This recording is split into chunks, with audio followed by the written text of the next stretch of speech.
John 2. On the third day, a wedding took place at Cana, Galilee. Jesus' mother was there, and Jesus and his disciples had also been invited to the wedding.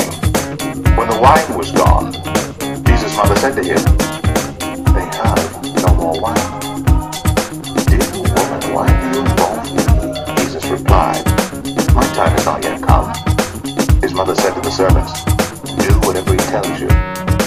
Nearby stood 6 stone water jars, the kind used by the Jews for ceremonial washing, each holding from 20 to 30 gallons.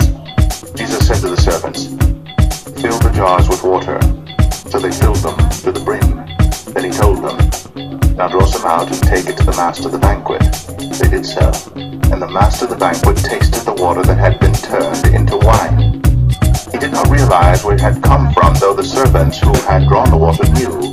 Then he called the bridegroom aside and said, "Everyone brings out the choice wine first, and then the cheaper wine after the guests have had too much to drink.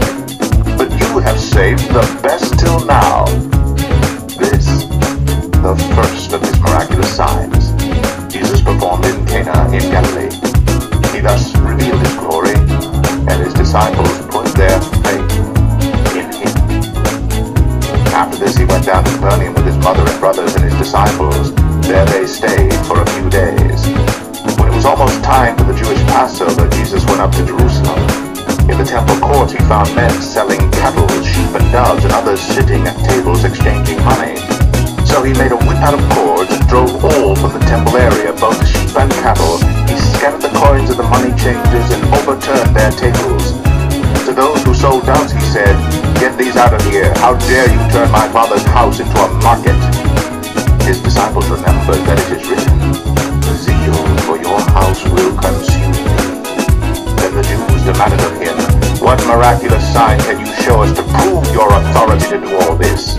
Jesus answered them, "Destroy this temple, and I will raise it again in 3 days."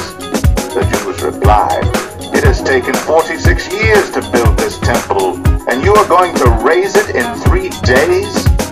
But the temple he had spoken of was his body. After he was raised from the dead, his disciples recalled what he had said. Then they believed in the scripture and the words that Jesus had spoken.